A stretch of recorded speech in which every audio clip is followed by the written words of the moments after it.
இன்றைய சமையல் ஆப்பம் தேங்காய் கார சட்னிங்க. ஆப்பத்துக்கு இந்த மாதிரி தேங்காய் போட்டு கார சட்னி பண்ண நல்லா இருக்குங்க. சூப்பராக இருக்கும். நீங்களும் செஞ்சு பாருங்கள். இந்த சட்னி இட்லிக்கு தோசைக்கும் நல்லா இருக்குங்க.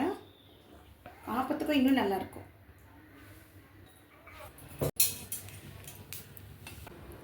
ரெண்டு கப்பு பச்சரிசிங்க. நான் ரேஷன் பச்சரிசி எடுத்திருக்கேன். நீங்கள் எந்த பச்சரிசி ஆனாலும் எடுத்துக்கோங்க.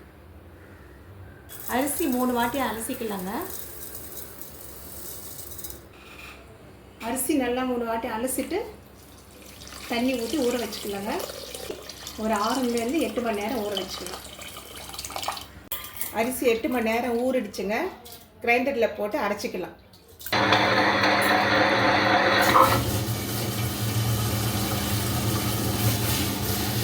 அரை முடி தேங்காய்ங்க. அரை முடி தேங்காவை நம்ம வெள்ளை பகுதி மட்டும் துருவி எடுத்துக்கலாங்க. ப்ரௌன் பகுதி வேண்டாம். அது போட்டோம்னா ஆப்பம் கலர் சரியாக வராது. இந்த ஒயிட் மட்டும் ஒரு கப்பு வந்துச்சுங்க. அரை முடி தேங்காய். மாவு கொஞ்சம் கொரன்னு இருக்கும்போது இந்த மாதிரி ரவை பதத்துக்கு இருக்கும்போது ஒரு 3 டேபிள் ஸ்பூன் மாவு எடுத்து கஞ்சி காய்ச்சிக்கலாம். இந்த கரண்டியில் ஒரு கரண்டி ஒரு 3 டேபிள் ஸ்பூன் மாவு இருக்குங்க. இந்த மாவு தண்ணி கொதிக்கிற தண்ணியில் ஒரு 200 ml தண்ணி ஊற்றிருக்கிறேன். இப்போ கொதிக்குது. இதில் சேர்த்து நம்ம கஞ்சி காய்ச்சிக்கலாம். மீதி மாவில் தேங்காய் சேர்த்து அரைச்சிக்கலாங்க. கலந்துக்கிட்டே இருக்கணுங்க, இல்லைன்னா உருண்டை கட்டும். கைவிடாமல் கலந்துக்கிட்டே இருக்கணும். மைதா மாவு பக்குவத்துக்கு வரணுங்க. இந்த மைதா மாவு கரைச்சா இப்படி பேஸ்ட்டாக இருக்குமோ அந்த பக்குவமாக இருக்கணும். அவள் தான் வெந்துடுச்சுங்க. ஸ்டவ் ஆஃப் பண்ணிடலாம். ஸ்டவ் ஆஃப் பண்ணிட்டு ஆற வச்சுக்கலாம். இந்த மாவு காய்ச்சி வச்சுருக்கிற கஞ்சி மாவும் ஆறிடுச்சுங்க. இதை நான் இப்போ கிரைண்டரில் போட்டு அரைச்சி எடுத்துக்கிறேன். அப்படி இல்லைன்னா மாவு அரைச்ச பிறகும் இதை நம்ம மாவோடு சேர்த்து கரைச்சி புளிக்க வச்சுக்கலாம். நல்லா நைஸாக அரைஞ்சிடுச்சுங்க. இந்த அளவுக்கு அரைச்சிக்கணும். மாவு இந்த பதத்தில் கரைச்சி வச்சுக்கலாங்க. அப்போ தான் ஆப்பம் ஊற்றும் போது கரெக்டாக வரும். 8 to 12 மணி நேரம் புளிக்க வச்சுக்கலாம்.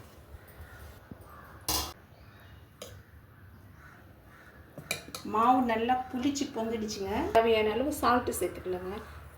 ஒரு டீஸ்பூன் அளவு சர்க்கரை சேர்த்துட்டு மாவு உப்பும் சர்க்கரையும் சேர்த்த பிறகு நல்லா கலந்துட்டு ஒரு 10 நிமிஷம் அப்படியே விட்டுடலாங்க. உங்களுக்கு மாவு நிறைய இருந்துச்சுன்னா உப்பும் சர்க்கரையும் சேர்க்கறதுக்கு முன்னாடி கொஞ்சம் மாவு எடுத்து ஃப்ரிட்ஜில் வச்சுட்டு அதுக்கப்புறமா உப்பும் சர்க்கரையும் சேர்த்து காய்ச்சிக்கலாம். நேற்று நான் மாவு கரைக்கும் போது அரைச்சி மாவு கரைக்கும் போது கரெக்டான அளவில் தண்ணி சேர்த்து மாவு கரைச்சி வச்சுருக்கேங்க.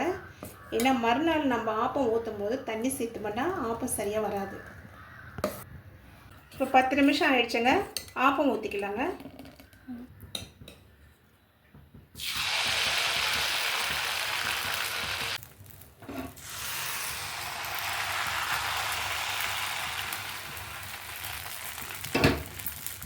மாவு நல்லா புளிச்சிருக்குங்க. இந்த மாதிரி ஓட்டையாக வருது பாருங்கள். அந்த அளவுக்கு புளிச்சா தான் ஆப்பம் நல்லாயிருக்கும். இப்படி வரணுங்க. ஆப்பம் சொல்லும்போது ஓட்டையாக வரணும்.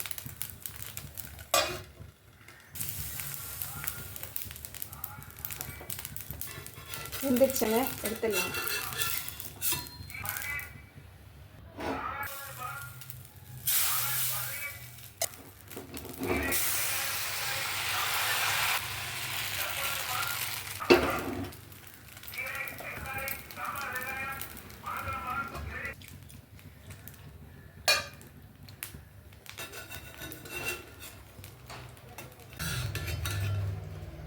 அவ்வளோதாங்க. ஆப்பம் ரெடி ஆகிடுச்சு. சாஃப்டான ஆப்பம். நீங்களும் ஒரு வாட்டி ட்ரை பண்ணி பாருங்கள். காரா சட்னி. இப்போ தேங்காய் சேர்த்து காரா சட்னி எப்படி பண்ணுறதுன்னு பார்க்கலாம். ஒரு 5 காஞ்ச மிளகாய் சேர்த்துக்கலாங்க. பெரிய பத்தை தேங்காய் பத்தை ஒரு 2 பத்தை சேர்த்துக்கலாம்.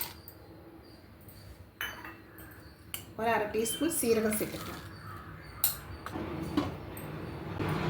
ஒரு 7-8 சின்ன வெங்காயம் சேர்த்துக்கலாம்.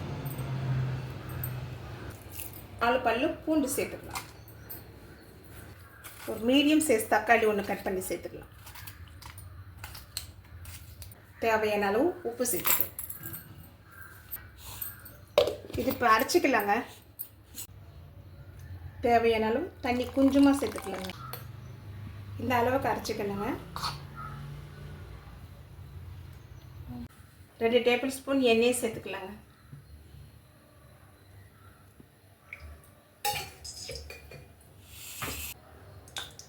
எண்ணெய் சூடாயிடுச்சுங்க. 1/2 டீஸ்பூன் கடுகு சேர்த்துக்கலாம். கடுகு பொரிஞ்சிடுச்சுங்க. கடுகு பொரிஞ்சு சீரகம் 1/2 ஸ்பூன் சேர்த்துக்கலாம். உளுத்தம் பருப்பு 1/2 ஸ்பூன் சேர்த்துக்கலாம். தாளிப்பு கொஞ்சம் வறுபடணும். கருவேப்பிலை கொஞ்சம் சேர்த்துக்கலாம்.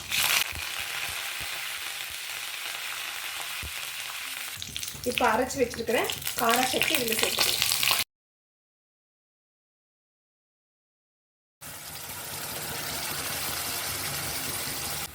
ஒரு 2 நிமிஷம் வேக வச்சுட்டு ஸ்டவ் ஆஃப் பண்ணிடலாங்க.